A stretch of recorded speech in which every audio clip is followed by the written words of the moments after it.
আল্লাহ পাকের মুখলেস খালেস বান্দাদের কিছু বৈশিষ্ট্য বলেছেন, যে বান্দাদেরকে আল্লাহ পাক সম্বোধন করেছেন রহমানের বান্দা বলে।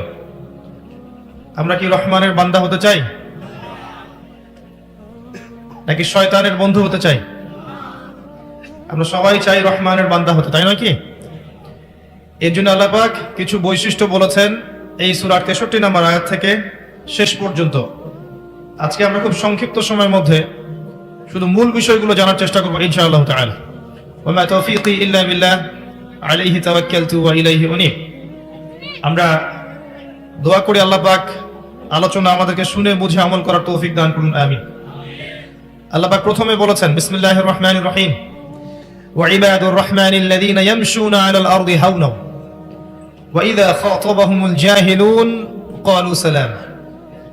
রহমানের বান্দা হতে হলে প্রথম যে বৈশিষ্ট্য সেটা হলো এই, আল্লাহ পাক বলছেন রহমানের বান্দারা, আমার বান্দারা জমিনে চলাফেরা করে নম্রভাবে, জমিনের মধ্যে হাঁটে চলে বিচরণ করে নম্রভাবে ভদ্রভাবে, এবং যদি অজ্ঞ ব্যক্তিরা তাদের সাথে তর্ক করতে আসে, ঝগড়া করতে আসে, ফাসাদ করতে আসে, তারা বলে সালামান, সালাম, তোমাদের উপর শান্তি বর্ষিত হোক, আমরা জাহেলদের সাথে লড়াই করি না। রহমানের বান্দারা মানুষের সাথে লড়াই ঝগড়া ক্রন্দল এড়িয়ে চলে, বিনয়ের সাথে পথ চলে। সূরা বনী ইসরাঈল আল্লাহ পাক বলেছেন দম্ভ ভরে জমিনের বুকে বিচরণ করো না, ওয়ালা তামশি ফিল আরদি মারহা, জমিনের বুকে দম্ভ অহংকার করে চলো না। ইন্নাকা লান তাখরিকাল আরদ ওয়া লান তাবলুগাল জিবালা তুলা, তুমি মানুষ খুব তুচ্ছ, তুমি এই জমিনকে ধসিয়ে দিতে পারবে না, আর পাহাড়ের উচ্চতায় পৌঁছাতে পারবে না। আপনারা পাহাড় আমাদের চেয়ে ভালো চিনেন না? মানুষ কি এই জমিনকে ধসাতে পারবে? পাহাড়ের সামনে, সুউচ্চ পাহাড়ের সামনে মানুষকে কি খুব ক্ষুদ্র দেখায় না? আল্লাহ পাক সেটাই বলছেন, দম্ভ ভরে চলো না, তুমি জমিনকে ধসিয়ে দিতে পারবে না। হে মানুষ, তুমি এতই ক্ষুদ্র এবং তুমি পাহাড়ের উচ্চতায় পৌঁছতে পারবে না। রহমানের বান্দার প্রথম বৈশিষ্ট্য হচ্ছে নম্র ভদ্রভাবে তারা সমাজে বিচরণ করে, এবং এটাই হচ্ছে সর্বোত্তম চরিত্রের বৈশিষ্ট্য। একটা হাদিসে এসেছিল এভাবে যে একজন ব্যক্তি খুব দম্ভ ভরে চলছিল জমিনের মধ্যে, আল্লাহ রাব্বুল আলামিন তাকে সহ মাটিটাকে ধসিয়ে দিয়েছেন আযাব স্বরূপ, কিয়ামত পর্যন্ত সে মাটিতে ধসতেই থাকবে। সবাই বলি নাউযুবিল্লাহ। তো আমাদের হাঁটাগুলো ঠিক করতে হবে। এমনকি আমাদের নবী প্রিয় নবী মুহাম্মদুর রাসূলুল্লাহ সাল্লাল্লাহু আলাইহি ওয়াসাল্লাম কিভাবে হাঁটতেন, হাদিসের মধ্যে এসেছে তিনি এমন ভাবে হাঁটতেন মনে হতো তিনি উপর থেকে নিচে নামছেন। সামনের দিকে একটু ঝুঁকে হাঁটতেন, মনে হতো তিনি উপর থেকে নিচে হাঁটছেন। আর আমাদের হাঁটা চলাগুলো দেখবেন বুক ফুলিয়ে সিনা টান করে, মনে হয় দুনিয়াতে আমি একাই আছি, আর কেউ নাই। আর যদি আল্লাহ পাক সামান্য কিছু ক্ষমতা দিয়ে বসেন, তাহলে হাঁটা চলার যে বৈশিষ্ট্য দেখা যায়, তখন মনে হয় পুরো দুনিয়াটাই আমার, আর কেউ নাই। এরপরে দেখবেন মেয়ে মানুষের হাঁটা, পুরুষের পোশাক পরে মেয়েরা এমন ভাবে হাঁটবে দেখে মনে হবে দুনিয়াতে তারা একাই আছে, আর কেউ নাই। হাঁটা চলা ঠিক করতে হবে, আল্লাহ পাক তৌফিক দান করুন। প্রথম বৈশিষ্ট্য। আর সমাজে অজ্ঞ জাহেলরা থাকবে। জাহেল কারা? যারা জাহেলিয়াতে থাকে তারা জাহেল। আলেমকে, যে ব্যক্তি ইলম অনুযায়ী আমল করে সে আলেম। জাহেলকে, যে জাহেলিয়াতের কাজ করে সে জাহেল। কথা কি বুঝতে পারছেন? জাহেলিয়াতের কাজ, যেমন কেউ যদি মদ খায় সে জাহেল, শিরক করে জাহেল। একজন ব্যক্তি বেদাতি সে জাহেল। একজন ব্যক্তি ধরেন সুদখোর সে একটা জাহেল। একজন মেয়ে বেপর্দা সে জাহেল। একজন ব্যক্তি আল্লাহর হালালকে হারাম করছে, হারামকে হালাল করছে, সে জাহেল। যে জাহেলিয়াতে লিপ্ত আছে এই ব্যক্তি জাহেল। তো জাহেলরা আল্লাহর বান্দাদেরকে কষ্ট দিতে চাইবে, গায়ে পড়ে কষ্ট দিতে চাইবে, তখন তারা বলবে সালাম, শান্তি বর্ষিত হোক তোমাদের উপরে। লানাতু বিল জাহিলুন, আমরা জাহেলদের সাথে ঝগড়া ফাসাদ করি না। আল্লাহ পাক আমাদের সবাইকে প্রথম বৈশিষ্ট্যটা অর্জন করার তৌফিক দান করুন, আমিন। দ্বিতীয় আয়াতে আল্লাহ পাক বলছেন ওয়াল্লাযীনা ইয়াবীতুনা লিরাব্বিহিম সুজদান ওয়া কিয়ামা। রহমানের বান্দাদের দ্বিতীয় বৈশিষ্ট্য হচ্ছে তারা রাত্রি যাপন করে। রাত্রি এমন ভাবে যাপন করে যে তারা সিজদায় আছে অথবা সালাতে দণ্ডায়মান আছে। এখানে তাহাজ্জুদের সালাতকে বোঝানো হয়েছে।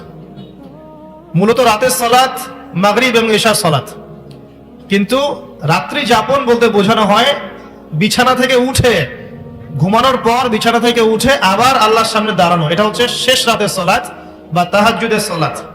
আল্লাহ পাক আমাকে সহ আপনাদের সবাইকে আদায় করার তৌফিক দান করুন। একটা হাদিসের মধ্যে এসেছে যে রাসূলুল্লাহ সাল্লাল্লাহু আলাইহি ওয়াসাল্লাম বলেছেন, শেষ রাতে, রাতের শেষ অংশে আল্লাহ রাব্বুল আলামিন প্রথম আসমানে নেমে আসেন। আল্লাহ কিভাবে নেমে আসেন এটার ব্যাখ্যা করার সামর্থ্য আমাদের নাই, ক্ষমতাও নাই, প্রয়োজনও নাই। এটা আল্লাহর শান, আল্লাহ পাক যেভাবে সেভাবে নেমে এসে আল্লাহ পাক বলেন শেষ রাতে, কে আছো, কে আছো আমার কাছে কিছু চাইবে, আমি তোমাকে দিব। কে আছো আমাকে ডাকবে, আমি তোমার ডাকে সাড়া দিব। কে আছো আমার কাছে ইস্তেগফার করবে, আমি তোমাকে মাফ করে দিব। ফজর পর্যন্ত আল্লাহ পাক এভাবেই বলতে থাকেন। আর আমরা ওই সময় কি করি ভাই? দুনিয়াবি কাজে ব্যস্ত থাকি, সিরিয়াল দেখতে থাকি, অথবা ঘুমাই, অথবা মৌজ মাস্তি করি, তাই না ভাই? বেশিরভাগ মানুষ এমনই করে। জান্নাতে স্পেশাল কিছু কক্ষ আছে, স্পেশাল কিছু গুরফা থাকে না, কিছু স্পেশাল ঘরবাড়ি। কমন বাড়ি এক জিনিস, স্পেশাল বাড়ি আরেক জিনিস না? স্পেশাল বোঝেন কি আমার কথা? ভাষা বুঝতে পারছেন? আমি অবশ্য আপনাদের ভাষা বুঝি না, আপনারা আপোষে কি বলেন আমি বুঝি না। তো যাই হোক, আমি চেষ্টা করছি যে ভাষা সবাই বোঝে সেই ভাষাই ব্যবহার করার জন্য। স্পেশাল কিছু গুরফা বা কক্ষ আছে, এগুলো সেই সব মানুষদের জন্য যারা নম্রভাবে মানুষের সাথে কথা বলে, যারা মানুষকে বেশি বেশি খাবার খাওয়ায়। এই যে সামনে রমজান আসছে, বেশি থেকে বেশি ইফতার করাবেন, পারবেন না? যারা খাবারের দোকান দিয়েছেন, বেশি বেশি মানুষকে ফ্রি খাবার খাওয়াবেন, দেখবেন ইনশাআল্লাহ আপনার রুজিতে বরকত হবে। যারা নরম করে কথা বলে, বেশি বেশি খাবার খাওয়ায়, বেশি বেশি সালাম দেয় এবং বেশি বেশি রোজা রাখে, আর মানুষ যখন ঘুমিয়ে থাকে তখন তারা সালাত পড়ে, অর্থাৎ তাহাজ্জুদের নামাজ পড়ে, এইসব মানুষদের জন্য জান্নাতের স্পেশাল গুরফা বা কক্ষ আছে। কেমন উন্নত মানের পদার্থ দিয়ে আল্লাহ পাক তৈরি করেছেন, ওই ঘরগুলোর বাহির থেকে ভিতরটা দেখা যায়, আবার ভিতর থেকে বাহির দেখা যায়। বলেন সুবহানাল্লাহ। এই কক্ষগুলো কারা পাবে? এক নাম্বার, যারা নম্রভাবে কথা বলে। আর এই নম্রতা ভদ্রতা মানুষকে জোর করে শেখানো যায় না, যায়? এগুলো মানুষের বংশে থাকে, রক্তে থাকে, চরিত্রে থাকে। অনেক সময় দেখবেন একজন ব্যক্তির কাছে যদি সামান্য পরিমাণ ক্ষমতা চলে আসে, তার বডি ল্যাঙ্গুয়েজ, কথাবার্তা, চলাফেরা পরিবর্তন হয়ে যায়। আবার এমন অনেক মানুষ আছে যাদের হাতে বিশ্বের ক্ষমতা আসলেও তারা নম্রই থেকেছেন। যেমন ওমর ইবনুল খাত্তাব রাদিয়াল্লাহু আনহু, আলী ইবনে আবি তালেব রাদিয়াল্লাহু আনহু, আবু বকর সিদ্দিক রাদিয়াল্লাহু আনহু, উসমান বিন আফফান রাদিয়াল্লাহু আনহু। সারা বিশ্ব শাসন করেছেন, কোনোদিন কি অহংকার করেছেন? নম্রতা, ভদ্রতা চরিত্রে থাকে, রক্তে থাকে। কারা পাবে সেই কক্ষগুলো? এক নাম্বার, যারা নম্রভাবে কথা বলতে পারে। দুই নাম্বার, যারা বেশি বেশি মানুষকে খাবার খাওয়ায়। তিন নাম্বার, যারা বেশি বেশি সালামের প্রচার করতে পারে। চার নাম্বার, যারা বেশি বেশি সওম রাখে, রোজা রাখে। আর পাঁচ নাম্বার, মানুষ যখন ঘুমিয়ে থাকে তখন তারা সালাত পড়ে, অর্থাৎ তাহাজ্জুদের সালাত আদায় করে। আমি কিন্তু শেষে প্রশ্ন ধরব এবং 10 জনকে পুরস্কৃত করবো ইনশাআল্লাহ। মনোযোগের সাথে শুনবেন লেকচার।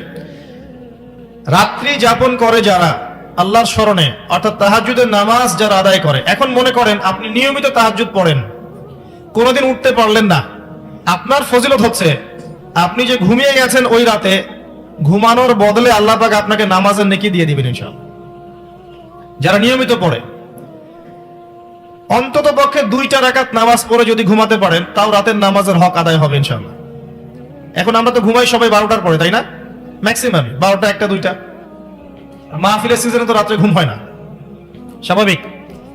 তো রাতের বেলা 2 রাকাত নামাজও যদি পড়েন, রাতের নামাজের হকটা আদায় হয়ে গেল, এবং এই সময় আপনি আল্লাহর কাছে যা চাইবেন ইনশাআল্লাহ আপনি তাই পাবেন। আল্লাহ পাক আহ্বান করতে থাকেন, কে আছো আমার কাছে চাইবে আমি দিব, কে আছো আমাকে ডাকবে আমি ডাকে সাড়া দিব, কে আছো আমার কাছে ইস্তেগফার করবে আমি তোমাকে মাফ করে দেব। আমরা দোয়া কবুলের জন্য অনেক সময় হুজুরদের কাছে ধন্না দেই, অথচ প্রত্যেক রাতেই আল্লাহ পাক আহ্বান করেন, আমাকে ডাকো আমি সাড়া দিব, চাও আমার কাছে আমি দিব, আমার কাছে দোয়া করো আমি দিব। যদি এটাও করতে না পারেন, অন্তত পক্ষে ঘুমানোর আগে সূরাতুল বাকারা এর শেষের 3টা আয়াত পড়ে ঘুমাবেন। কয়টা আয়াত? লিল্লাহি মা ফিস সামাওয়াতি ওয়া মা ফিল আরদ, এখান থেকে নিয়ে ফানসুরনা আলাল কওমিল কাফিরিন পর্যন্ত শেষের 3টা আয়াত পড়ে যদি ঘুমাতে পারেন, সারা রাত নফল নামাজের নেকি পাবেন ইনশাআল্লাহ। তাহলে রহমানের বান্দা দ্বিতীয় বৈশিষ্ট্য, রাতের বেলা তারা সালাত আদায় করে এবং তারা এই দোয়াটা করে। কোন দোয়াটা? তৃতীয় আয়াতে আল্লাহ পাক বলছেন ওয়াল্লাযীনা ইয়াকুলুন, এবং যারা বলে, কি বলে? রব্বানা সরিফ আন্না আযাব জাহান্নাম ইন্না আযাবাহা কানা গরামা ইন্নাহা সাআত মুস্তাকাররা ওয়া মুকামা। আল্লাহ পাক বলছেন রহমানের বান্দারা রাত্রি জাগরণ করে, সিজদা দেয়, কিয়াম করে এবং এই দোয়াটা করে, রব্বানা, হে আমাদের প্রতিপালক, ইসরিফ আন্না আযাব জাহান্নাম, আমাদেরকে জাহান্নামের আযাব থেকে বাঁচান, আমাদেরকে জাহান্নামের আগুন থেকে হেফাজত করুন, রক্ষা করুন। ইন্না আযাবাহা কানা গরামা, নিঃসন্দেহে জাহান্নামের শাস্তি প্রচন্ড ভয়ঙ্কর। অর্থাৎ সিজদায় তারা আল্লাহর কাছে জাহান্নামের আগুন থেকে আশ্রয় চায়।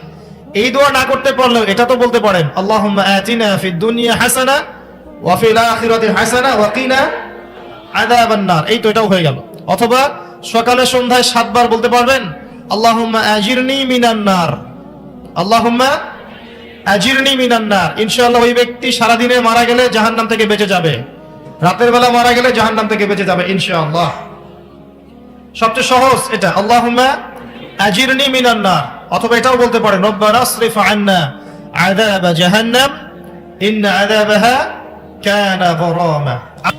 এরপরে আল্লাহ পাক বলেছেন ওয়াল্লাযীনা লা ইয়াদউনা মা'আল্লাহি ইলাহান আখার, রহমানের বান্দা তারাই যারা আল্লাহর সাথে অন্য ইলাহকে ডাকে না, মানে এক কথায় আল্লাহর সাথে কাউকে শরীক করে না। কথা বুঝতে পারছেন? আর আমি অনেকদিন বলেছি, আজকেও বলছি, শিরক হয় 3 ভাবে। কয় ভাবে? বিশ্বাসে শিরক হয়, কাজে শিরক হয় এবং কথায় শিরক হয়। বিশ্বাস, কাজ এবং কথায় শিরক হয়, আকীদাগত, আমলগত এবং আপনার এই যে লিসান, কথার ক্ষেত্রে শিরক হয়। যেমন কেউ যদি মনে করে যে আল্লাহ বলতে কেউ নাই, নাউযুবিল্লাহ, অন্য ইলাহ আছে, তাহলে শিরক হবে। কেউ যদি মনে করে যে আল্লাহ আছে, অন্য ইলাহ আছে, তাও শিরক হবে। কেউ যদি মনে করে আল্লাহ সব সৃষ্টি করেননি, সব বিগ ব্যাং থেকে সৃষ্টি হয়েছে, শিরক হবে। কেউ যদি মনে করে আল্লাহর হালালকে আমি হারাম করতে পারি, শিরক হবে। কেউ যদি মনে করে আল্লাহর হারামকে আমি হালাল করে নিতে পারি, শিরক হবে। কেউ যদি মনে করে তাকদীর বলতে কিচ্ছু নাই, শিরক হবে। কেউ যদি আল্লাহ ছাড়া অন্য কারো নামে নজর মানত করে, শিরক হবে। কেউ যদি আল্লাহ ছাড়া অন্য কারো নামে কসম করে, তাও শিরক হবে। কেউ যদি আল্লাহ ছাড়া অন্য কারো নামে জবাই করে, শিরক হবে। কেউ যদি আল্লাহ ছাড়া অন্য কাউকে সিজদা করে, শিরক হবে। কেউ যদি আল্লাহ ছাড়া অন্য কারো কাছে দোয়া করে, শিরক হবে। কেউ যদি তাবিজ, কবজ, বালা, রিং, আংটি মাদুলিতে ঢুকায় আর আকীদা পোষণ করে এর মধ্য দিয়ে আমার রোগ ভালো হয়ে যাবে, শিরক হবে। কেউ যদি বলে ডাক্তারটা ভালো ছিল তাই আমার মা বেঁচে গেছে, শিরক হবে। কেউ যদি বলে জাহাজের ক্যাপ্টেন খুব ভালো ছিল, না হলে জাহাজটা ডুবে যেত, শিরক হবে। অগণিত অসংখ্য ক্ষেত্র আছে যেখানে শিরক হতে পারে, কথায়, কাজে এবং চিন্তায়। আপনাকে জানতে হলে পড়তে হবে কিতাবুত তাওহীদ। কোন বই? কিনেন, পড়েন, এটা বললে অনেক সময় যাবে। কিতাবুত তাওহীদ। এমনকি কেউ যদি বলে যুগটা ভালো না, সময়টা ভালো না, এই বাতাসটা ভালো না, তাও শিরক হবে। কেউ যদি নিজের নাম রাখে শাহিন শাহ, শিরক হবে। রাজাধিরাজ, শাহিন শাহ মানে কি? রাজাধিরাজ, শিরক হবে। আল্লাহ পাকের যতগুলো হালাল আছে এগুলোকে কেউ যদি হারাম করে দেয়, আল্লাহ পাকের যত হারাম আছে এগুলোকে যদি হালাল করে নেয়, তবু শিরক হবে। অনেক ক্ষেত্র আছে। কিতাবুত তাওহীদ পড়েন, আল্লাহ পাক আপনাদেরকে শিরক থেকে বাঁচিয়ে রাখুন, আমিন। মনে রাখবেন, যার আমল নামায় শিরক থাকবে সে জান্নাতে যাবে না। কুদিয়াল আমর, এটা হয়ে গেছে লিখিত। যার আমল নামায় শিরক থাকবে সে জান্নাতে যাবে না। আমল নামায় শিরক থাকলে তার আমল নামাকে ধ্বংস করে দেওয়া হবে। লাইন আশরাকতা লা ইয়াহবাতান্না আমালুক, আল্লাহ পাক বলেছেন সূরা জুমারের মধ্যে। এই উম্মতের বেশিরভাগ মানুষ শিরকের কারণে জাহান্নামে যাবে, প্রতি 1099 জন। কিন্তু সুসংবাদ হচ্ছে এই, যে ব্যক্তি শিরক করবে না, যে ব্যক্তি শিরক করবে না, তার অনেক বড় বড় গুনাহ থাকলেও আল্লাহ পাক সব মাফ করতে পারেন ইনশাআল্লাহ। আল্লাহ পাক হাদিসে কুদসিতে বলেছেন, হে আদম সন্তান, তুমি আমার সামনে আসমান এবং জমিন সমান পাপ নিয়েও যদি আসো, কিন্তু আমার সাথে শিরক করো নাই, আমি আল্লাহ তোমার সামনে আসমান জমিন সমান ক্ষমা নিয়ে হাজির হব। মিরাজের রাতে নবী সাল্লাল্লাহু আলাইহি ওয়াসাল্লামের সাথে আল্লাহ পাকের যে কয়েকটা কথা হয়েছে, তার মধ্যে একটা হচ্ছে এরকম যে আল্লাহ পাক 3টা হাদিয়া দিয়েছেন। কয়টা হাদিয়া? একটা হচ্ছে 50 ওয়াক্ত নামাজ, যেটাকে কমিয়ে 5 ওয়াক্ত আনা হয়েছে, কিন্তু 5 ওয়াক্ত পড়লে 50 ওয়াক্তের নেকি পাবেন। এই উম্মতের যে কোনো ভালো কাজকে 10 দিয়ে গুণ করে দেওয়া হবে। এটা 1 নাম্বার। 2 নাম্বার হচ্ছে সূরা বাকারার শেষের 3টা আয়াত। কয়টা আয়াত? শেষের 3 আয়াত। এবং 3, আল্লাহ পাক বলেছেন, হে নবী, আপনার উম্মতের কেউ যদি শিরক না করে, ইনশাআল্লাহ আমি তার সমস্ত গুনাহ মাফ করতে পারি। আল্লাহ পাক আমাদের সবাইকে শিরক থেকে বাঁচিয়ে রাখুন, আমিন। ওয়ালা ইয়াকতুলুনা আন-নাফস আল্লাতী হারামাল্লাহু ইল্লা বিল হক। রহমানের বান্দাদের অন্যতম বৈশিষ্ট্য হচ্ছে তারা মানুষকে অন্যায়ভাবে হত্যা করে না। ইল্লা বিল হক, যখন হত্যার হক থাকবে তখন আলাদা বিষয়। ইসলামে যেমন কেউ যদি মুরতাদ হয়ে যায় তখন তার মৃত্যুদণ্ড দেওয়া জায়েজ। কেউ যদি কাউকে হত্যা করে তখন তার কিসাস করা জায়েজ। কেউ যদি বিবাহিত ব্যক্তি হয়ে ব্যভিচার করে তখন তাকে হত্যা করা, রজম করা জায়েজ। এরকম ইল্লা বিল হক, যেখানে হক আছে, এগুলো বাদ দিয়ে অন্যায়ভাবে তারা মানুষকে হত্যা করবে না। আর একটা বিষয় এখন বলে দেই, যে এই পৃথিবীতে সবচেয়ে বেশি যে কাজটা এখন হয় সেটা হলো মানুষকে অন্যায়ভাবে হত্যা করা। এবং কিয়ামতের আলামতগুলোর মধ্যে অন্যতম হচ্ছে যে কিয়ামতের আগে আগে মানুষদেরকে অন্যায়ভাবে বেশি বেশি হত্যা করা হবে। হত্যা বেড়ে যাবে, হারাজ বেড়ে যাবে। নবীকে জিজ্ঞাসা করা হলো, হারাজ কি ইয়া রাসূলুল্লাহ? তিনি বলছেন, হারাজ হচ্ছে হত্যাকাণ্ড। শুধু একজন ব্যক্তি আরেকজনকে হত্যা করছে এমন নয়, গণহত্যা। এই গণহত্যাকে বলা হয় হারাজ। কতগুলো গণহত্যার হিস্ট্রি নেবেন, প্রথম বিশ্বযুদ্ধ ইতিহাস পড়ে দেখেন কত কোটি মানুষকে মারা হয়েছে। এবং একটা তুচ্ছ ঘটনাকে কেন্দ্র করে একজন অস্ট্রিয়া হাঙ্গেরির মধ্যে রাজকুমার থাকে না, গভর্নমেন্টের, যে আসলে আমি বুঝাতে পারছি না তাদের ভাষাটা, আসলে উচ্চ পদস্থ কিছু কর্মকর্তা থাকে না, একজন এবং তার ওয়াইফ যাচ্ছেন রাস্তায় 1914 সাল জুন মাসের দিকে, গরমের সময়। আতাতাই হঠাৎ করে দূর থেকে কে শুট করেছে, 2 জন মারা গেছে। কথা বুঝতে পারছেন? এই একটা ঘটনা। এই ঘটনার আগ পর্যন্ত পুরো ইউরোপ ঠান্ডা, একদম ঠান্ডা, রিল্যাক্সড, কোনো যুদ্ধ নাই। শুধুমাত্র জার্মানির সাথে ওই ফ্রান্সের একটু যুদ্ধ চলছিল 1882 সাল থেকে শুরু করে। এমনি ঠান্ডা ছিল, নর্মাল। এই ঘটনাটা ঘটলো। ঘটার পরে অস্ট্রিয়া হাঙ্গেরি 14 দিন পরে হামলা করলো তার পাশের দেশটাকে। কথা বুঝতে পারছেন? এবার এর যে পাশের দেশ, এই দেশের মিত্র রাষ্ট্র হচ্ছে রাশিয়া। সে তার পাশে এসে দাঁড়ালো যে আমার বন্ধুকে কেন আক্রমণ করা হচ্ছে, আমি পাশে দাঁড়াবো। কথা বুঝতে পারছেন? এবার রাশিয়ার সাথে আবার বন্ধুত্ব এদিকে ফ্রান্সের, সেও আবার এদিক থেকে হামলা শুরু করলো। অস্ট্রিয়া হাঙ্গেরির বন্ধু হচ্ছে জার্মানি, জার্মানি আবার এর সাথে যোগ দিল। দেখেন, একটা ঘটনা থেকে আস্তে আস্তে এই 2 দেশ, 2 থেকে 3, 3 থেকে 4, 4 থেকে 5, 5 থেকে 6, তারপরে আবার আসলো এদিকে বুলগেরিয়া, সরি ভুল বলেছি, বেলজিয়াম, বুলগেরিয়া না, বেলজিয়াম। তারপরে আসলো ব্রিটেন, শেষের দিকে ইউএসএ। একটা করে দেশ, ম্যাসাকার। 10 বছরের মধ্যে এখানে কয়েক কোটি মানুষ শেষ। ফার্স্ট ওয়ার্ল্ড ওয়ার পড়ে দেখেন হিস্ট্রিগুলো, শুধু এখানেই কয়েক কোটি মানুষ মারা গেছে। সেকেন্ড ওয়ার্ল্ড ওয়ার, ওখানে গিয়ে দেখেন, ওখানে আরো বেশি মানুষ, এর চেয়ে ডাবল মানুষ এখানে মারা গেছে। এবং এই যুদ্ধগুলো কিন্তু মুসলিমরা লাগায়নি, ভাগ্যিস। যখন আমাদের ইসলামের ইতিহাসে জিহাদের কিছু থাকে, ওগুলোকে তুলে তুলে নিয়ে ইসলামকে বিতর্কিত করে, অথচ ওদের পুরো হিস্ট্রি জুড়েই হত্যাকাণ্ড। এরপরেও দেখবেন ভিয়েতনামে, চায়নায়, মাও সেতুং এর সময়, ওইদিকে লেনিন স্ট্যালিনের সময়, সোভিয়েত ইউনিয়নে, এখনকার প্যালেস্টাইনে, এদিকে ইরাকে, যে সিরিয়ায়, আপনার এই যে লেবাননে, জর্ডানে, এই যে ইরানে, এইদিকে আপনাদের তো এই পাশেই আছে ওই যে আরাকানে, প্রতিটা জায়গায় যে অসংখ্য মানুষকে নির্বিচারে হত্যা করা হয়েছে, এগুলোর বিষয়ে মানবতার ধ্বজাধারীরা চুপ। কারণ রক্ত যেহেতু মুসলিমের।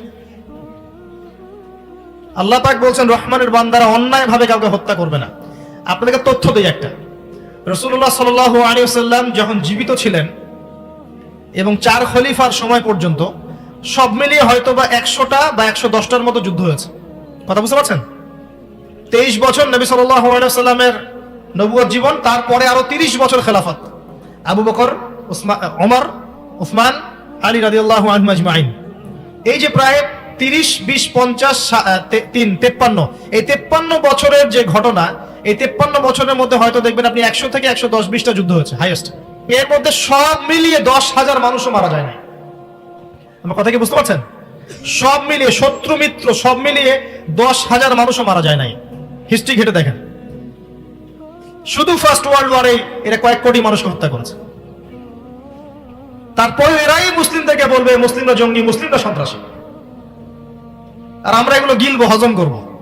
ইসলাম কখনো অন্যায়ভাবে মানুষকে হত্যা করা শেখায়?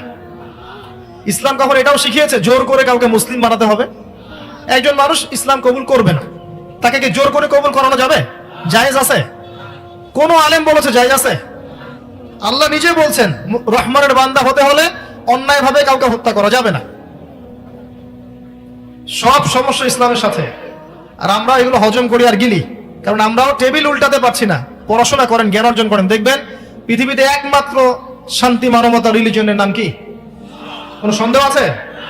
কোনো সন্দেহ নাই। আল্লাহ পাক আমাদেরকে প্রকৃত মুসলিম হওয়ার তৌফিক দান করুন। ওয়ালা ইয়াজনুন, রহমানের বান্দারা জিনা করে না। এটা নিয়ে আমি কয়েকটা কথা বলেছি আগে। প্রিয় ভাই, যুবক যুবতীদেরকে বলবো, জিনা থেকে বেঁচে থাকেন। আপনার দোয়া আল্লাহ পাক এমন ভাবে কবুল করবেন ইনশাআল্লাহ, সাক্ষাৎ মৃত্যুর হাত থেকে আল্লাহ পাক আপনাকে বাঁচাতে পারেন যদি আপনি জিনা ছাড়তে পারেন। দলিল নেবেন? 3 জন ব্যক্তি পাহাড়ের গুহায় আটকে পড়েছে। এটা কোনো গল্প না, বনু ইসরাইলের যুগের ঘটনা। পাহাড়ের মুখের মধ্যে পাথর এসে আটকে গেছে। আপনারা বুঝবেন সিচুয়েশন কেমন হতে পারে। পাথর আর সরার বুদ্ধি নাই, নিশ্চিত মৃত্যু। 3 জন বলছে এখন কিচ্ছু করার নাই, আমাদের নেক আমলের ওসিলা দিয়ে দোয়া করো। ঠিক আছে, একজন নেক আমলের ওসিলা দিচ্ছেন। আল্লাহ, আমার পিতামাতা ছিল, আমি ওই যে পশু পাখি চড়াতাম, বাসায় ফিরতাম, নিজে দুধ খেতাম না, সন্তানকে খাওয়াতাম না, আগে আমার মাকে খাওয়াতাম। একদিন এসে দেখি আমার মা ঘুমিয়ে গেছে, আমার সন্তানরা ক্ষুধার জ্বালায় কান্নাকাটি করছে, কিন্তু আমি তারপরেও আমার সন্তানদেরকে খাওয়ালাম না, আমার মাকে না খাওয়ানো পর্যন্ত। আল্লাহ, এই আমলটা যদি তোমার কাছে ভালো লাগে, আজকে পাথরটা সরিয়ে দাও। পাথরটা সরে গেল, কিন্তু বের হওয়ার জন্য যথেষ্ট নয়। আরেকজন ব্যক্তি বলছে, আল্লাহ, আমার একজন দাস ছিল, আমার কাছে কাজ করত, 1 মাসের পারিশ্রমিক বাকি ছিল, সে না নিয়ে চলে যায়। আমি সেই পারিশ্রমিক দিয়ে গবাদি পশু কিনি, দিন দিন সেটা বাড়তে থাকে। এক পর্যায়ে অনেকগুলো গবাদি পশু হয়। অনেক দিন পর সেই ব্যক্তি ফিরে এসে বলে, আমার পারিশ্রমিক দাও। আমি বলি, সবগুলো গরু ছাগলই তোমার। সে বলে, আমার সাথে কি মস্করা করছো? আমি বলি, না, মস্করা করছি না, সবই তোমার, তোমার টাকা দিয়ে কিনেছিলাম, আজকে এতগুলো হয়েছে, সব নিয়ে যাও। সে সব নিয়ে যায়। আল্লাহ, এই কাজ যদি তোমার জন্য করে থাকি, এই দরজা খুলে দাও, এই মুখটা খুলে দাও। পাথর সরে যায়, বের হওয়ার জন্য এনাফ নয়। এই যে ব্যক্তি, তৃতীয় ব্যক্তি, সে বলছে, আল্লাহ, আমার একজন চাচাতো সুন্দরী বোন ছিল, এই মেয়ের সাথে আমি জিনা করতে চাইতাম, ভোগ করতে চাইতাম, তাকে পেতে চাইতাম, খুব ভালোবাসতাম। সে আমাকে বলল 100 স্বর্ণ মুদ্রা দিলে আমি রাজি। যেমনটা আপনাদেরকে এখন বলে, একটা বড় চাকরি করতে হবে তাহলে আমি রাজি, অথবা আপনাকে নিজের পায়ে দাঁড়াতে হবে, জমি কিনতে হবে, বাড়ি কিনতে হবে, তাহলে আমি রাজি, তোমার সাথে আছি। তো সে মেয়ে, সে 100 স্বর্ণ মুদ্রা নিল এবং রাজি হয়ে গেল। অনেক কষ্ট করে এই বেচারা 100 স্বর্ণ মুদ্রা জোগাড় করলো, তাকে দিল। এই কাজ করতে যাবে, সে তার বোনের 2 পায়ের মাঝখানে বসেছে। এমন সময় সেই মেয়ে বলছে, হে আল্লাহর বান্দা, আল্লাহকে ভয় করো। সেই যুবক ওই অবস্থা থেকে ফিরে চলে গেল, 100 স্বর্ণ মুদ্রাও নেয় নাই। তখন সে বলছে, আল্লাহ, এই কাজ যদি তোমার সন্তুষ্টির জন্য করে থাকি, আজকে এই বিপদ থেকে আমাদেরকে বাঁচাও। পাহাড়ের গুহার মুখ থেকে পাথরটা সরে গেল। আমি আপনাকে বুঝাতে পারিনি হাদিসটা।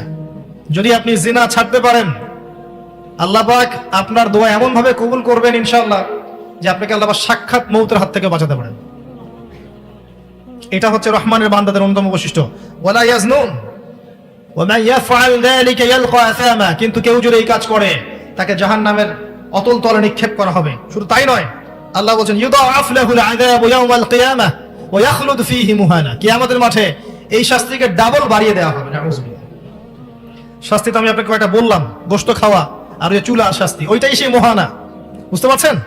এই যে চুলা দেখে এসেছেন নবী সাল্লাল্লাহু আলাইহি ওয়াসাল্লাম জাহান্নামের ভিতরে, এই হলো মুহানা। ওয়া ইয়াখলুদ ফীহি মুহানা। তবে আল্লাহ পাক সুসংবাদ দিয়েছেন তারপরের আয়াতে। আল্লাহ পাক বলছেন, ইল্লা মান তাব। কিন্তু যারা তওবা করবে, কিন্তু যারা তওবা করবে, ওয়া আমানা, এবং ঈমান নিয়ে আসবে, ওয়া আমিলা আমালান সালিহান, ঈমান আনার পরে সৎ আমল করতে থাকবে, উলাইকা ইউবাদদিলুল্লাহু সাইয়্যাতিহিম হাসানাত। এই সব মানুষদের জন্য আমি সমস্ত গুনাহগুলোকে নেকি দিয়ে পরিবর্তন করে দেব ইনশাআল্লাহ। জিনা করত, পাপ করত, শিরিক করেছে, ইত্যাদি ইত্যাদি, তওবা করে ফিরে আসলো, ঈমান আনলো, এবার বেশি বেশি নেক আমল করা শুরু করলো, ইনশাআল্লাহ তাআলা আল্লাহ পাক তাদের সমস্ত গুনাহকে নেকি দিয়ে পরিবর্তন করে দিবেন ইনশাআল্লাহ। আমরা কি চাই না এটা? আল্লাহ পাক আমাদেরকে করার তৌফিক দান করুন। ওয়া মান তাবা ওয়া আমিলা সালিহান ফাইন্নাহু ইয়াতুবু ইলাল্লাহি মাতাবা। আল্লাহ পাক তারপর বলছেন, ওয়াল্লাযিনা লা ইয়াশহাদুনা যুর। রহমানের বান্দারা মিথ্যা সাক্ষ্য দেয় না, যেটা দেয়া এখন আমাদের সুন্নত হয়ে গেছে, তাই না? মিথ্যা সাক্ষ্য দেয়া আমাদের সুন্নত হয়ে গেছে এখন। যারা মিথ্যা সাক্ষ্য দেয় না, ওয়াল্লাযিনা লা ইয়াশহাদুনা যুর ওয়া ইযা মাররু বিল্লাগwi মাররু কিরামা। আর অহেতুক কথা এবং কাজের পাশ দিয়ে তারা গেলে সসম্মানে চলে যায়, ওগুলোতে লিপ্ত হয় না। কথা বুঝতে পারছেন না? অহেতুক কথা, বেহুদা বেফাস কথাবার্তা এবং কাজ, এগুলোতে তারা জড়ায় না, তারা নিজেদের সম্মান নিয়ে সেখান থেকে চলে যায়। মাররু কিরামা বলা হয়েছে, সসম্মানে প্রস্থান করে। ইযা মাররু বিল্লাগwi, এই যে লাগউইর ব্যাখ্যাটা শুনতে হবে আপনাকে। এই যে আমরা অনেক সময় কিছু কনসার্ট করি, এটা অহেতুক কথা কাজ। চায়ের দোকানে বসে অযথাই গিবত পিটাই, অহেতুক কথা কাজ।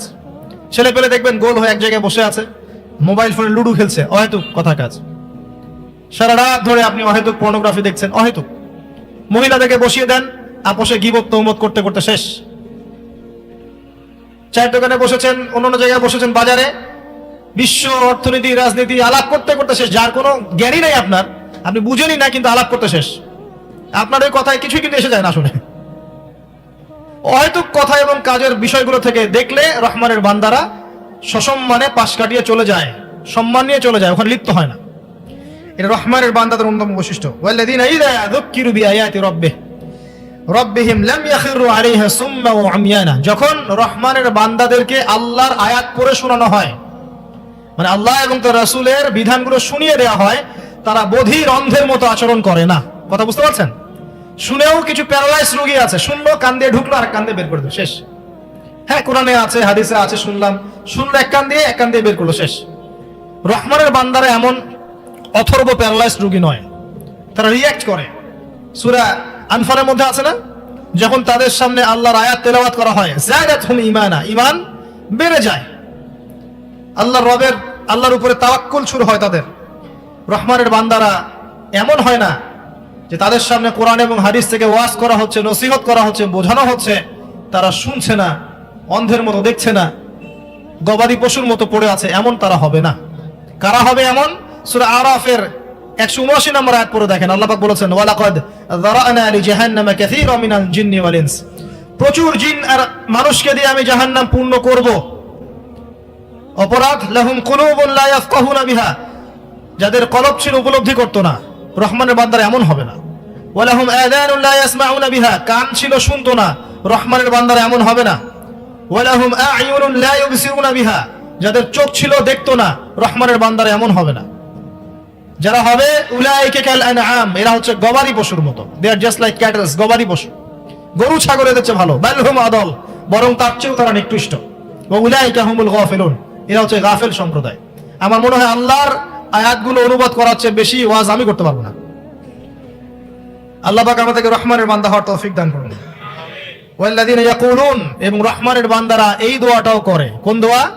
রব্বানা হাব লানা মিন আজওয়াজিনা ওয়া যুররিয়াতিনা কুররাতা আ'য়ুন ওয়াজআলনা লিল মুত্তাকিনা ইমামা।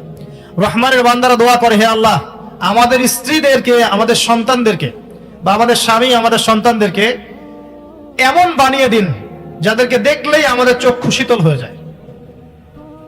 কথা বুঝতে পারছেন?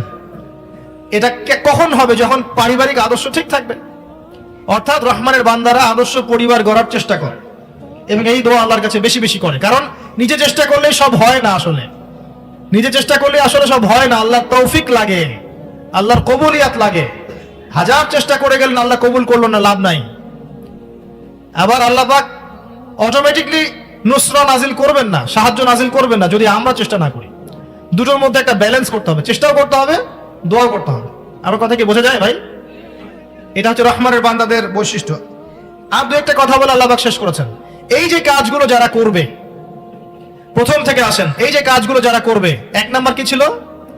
নম্রভাবে চলবে, জাহেলদের সাথে তর্ক করবে না, সালাম বলবে, রাত অতিবাহিত করবে, তাহাজ্জুদ গোজার হবে, শিরিক করবে না, অন্যায়ভাবে মানুষকে হত্যা করবে না। একটা আমি ছেড়ে গেছে মনে হয়, সেটা হলো তারা যখন খরচ করে, ব্যয় করে, তখন অপচয় করে না, মধ্যম পন্থায় খরচ করে। বেশি অপচয় করে না, আবার কার্পণ্য করে না, মাঝামাঝি খরচ করে। এই কাজ যারা করবে, যারা জিনা করবে না, যারা তওবা করে ফিরে আসবে, নেক আমল করবে, ঈমান নিয়ে আসবে, যারা অহেতুক কথা কাজে লিপ্ত হবে না, মিথ্যা সাক্ষ্য দিবে না, যারা এই দোয়াগুলো করবে, জাহান্নাম থেকে বাঁচতে চাইবে, আদর্শ পরিবার গড়ার চেষ্টা করবে, এই মানুষদেরকে, রহমানের এই বান্দাদেরকে আল্লাহ পাক বলছেন যে উলাইকা ইউজজাউনাল গুরফাতা বিমা সাবার। ওই যে গুরফার কথা বললাম প্রথমে, জান্নাতে এমন কিছু বালাখানা থাকবে যেগুলো এমন উন্নত মানের, ভেতর থেকে বাহির দেখা যায়, বাহির থেকে ভেতর দেখা যায়। এইসব গুরফা তাদেরকে দেয়া হবে ইনশাআল্লাহ বিমা সাবারু, তারা যে সবর করেছে, এই সবরের কারণে, এই যে ধৈর্য ধরেছে, এই বিধানগুলোর উপর অটল থেকেছে, এই কারণে রহমানের বান্দাদেরকে এমন কিছু গুরফা দেয়া হবে যা কোনো চোখ দেখে নাই, কোনো কান শুনে নাই, কোনো হৃদয় কল্পনাও করে নাই। বলেন সুবহানাল্লাহ। শুধু তাই নয়, ওয়ায়ুলাক্কাউনা ফীহা তাহিয়াতাও ওয়া সালামা, তারা যখন সেখানে যাবে অভিবাদন জানানো হবে, মালায়েকারা তাদেরকে অভিবাদন জানাবেন সসম্মানে, সালামুন আলাইকুম, তোমাদের প্রতি শান্তি বর্ষিত হোক, তোমরা এখানে চিরস্থায়ী হবে, তোমাদেরকে আর এখান থেকে বহিষ্কার করা হবে না, অভিবাদন জানানো হবে। তাহিয়াতাও ওয়া সালামা খালিদিনা ফীহা হাসুনাত মুস্তাকাররা ওয়া মুকামা। শুধু তাই নয়, তাদের এই যে প্রতিদান, এটা কেড়ে নেওয়া হবে না, তারা চিরদিন সেখানে অবস্থান করবে ইনশাআল্লাহ। কোনদিনও তাদেরকে সেখান থেকে বের করে দেওয়া হবে না, সেখানে কোনো অসার কথা শুনবে না, কোনো অসার কাজ শুনবে না। সালাম আর সালাম, শান্তি আর শান্তি। স্বয়ং আল্লাহ রাব্বুল আলামিন তাদের সাক্ষাৎ দিবেন, তাদেরকে সাক্ষাৎ দিবেন। আল্লাহ পাক নিজে তাদেরকে দেখা দিবেন জান্নাতে ইনশাআল্লাহ তাআলা। এবং এর চেয়ে বড় কোনো প্রাপ্তি নাই যে আল্লাহ পাককে তারা দেখতে পারবে। নবীজিকে জিজ্ঞেস করা হচ্ছে কিভাবে তারা দেখবে আল্লাহকে। নবীজি বলছেন সাল্লাল্লাহু আলাইহি ওয়াসাল্লাম, পূর্ণিমার চাঁদকে দেখতে তোমাদের কোনো সমস্যা হয়? সাহাবীরা বলছেন না, তোমরা এভাবেই আল্লাহকে দেখবে ইনশাআল্লাহ। এটাই জান্নাতের সবচেয়ে বড় প্রাপ্তি। আপনার হুরপড়ি, নদী, নহর, বাড়ি, চিরস্থায়িত্ব, এগুলোর চেয়ে বড় প্রাপ্তি হচ্ছে তারা আল্লাহকে দেখবে। দেখার পর সমস্ত কষ্ট তো ভুলে যাবেই, বরং জান্নাতের সমস্ত নিয়ামত তুচ্ছ মনে হওয়া শুরু হবে। কথা বুঝতে পারছেন?